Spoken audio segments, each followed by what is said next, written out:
Hi, I'm Sophie Uliano, author of the Gorgeously Green series of books. And today I'm going to show you how to make dog biscuits.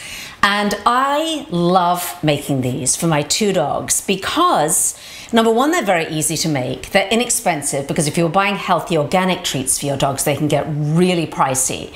And also, you never know where the treats that you're buying have come from. And with all the recent press with dog treats coming from China and being laced with all kinds of not very reliable ingredients, I like to know exactly what my dog is getting. So here's how.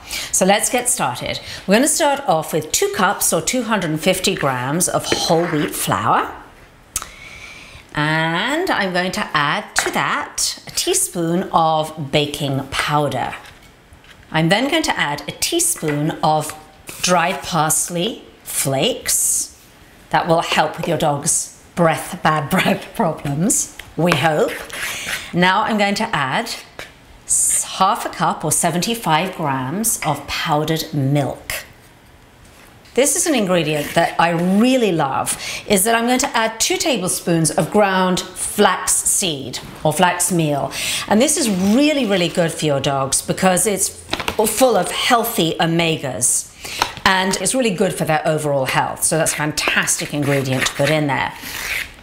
Now, what I do when I am cooking is I put all the old fat that I'm using, meat fat, from any kind of meat that I'm roasting, and particularly bacon fat, I dispose of it in an old jar, like a jelly jar or a jam jar, and I keep it in my freezer. And then when it's full, I'll dispose of it responsibly. So I'm going to put in about half a cup or 75 grams of this wonderful, delicious looking fat.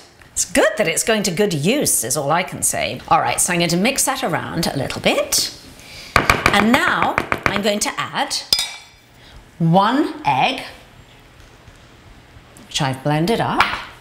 I'm going to take 1, you can either use beef or chicken bouillon cube, and I'm just going to spread that evenly all over and mix this up with a wooden spoon. And then finally, you are going to add water to bind your dough together.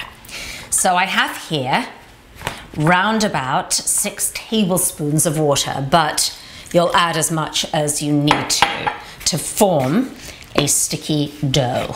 All right, so I've taken my dough out of the bowl, put it on a floured surface, and I am going to roll it out now. Just going to make sure I don't want it to stick to that surface. So we're going to roll it out to about ½ an inch thick. All right, now here's a little trick.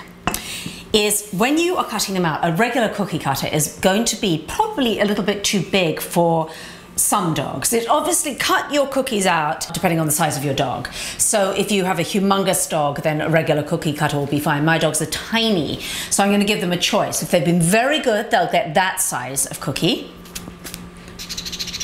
Or if they're very hungry, they'll get a big, huge cookie. There you go, Phoebe. She's been a good girl. If they've not been so good, they'll get a little teeny bitty cookie. Or if you have a little puppy, then you might want to do little tiny bitty cookies that big. And when I have cut all these out, I have preheated my oven to 175 degrees centigrade, 350 degrees Fahrenheit. And I'm going to put these biscuits in for about 10 to 12 minutes or until they are lightly browned and crunchy.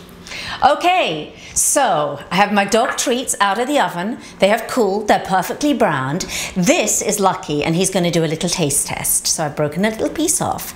So Lucky, want to try one? Well, I guess that went down pretty easily. You want more, Lucky? Oh, he wants more. So remember, you can always do it yourself and do it gorgeously. I'm Sophie Uliano with Lucky Uliano.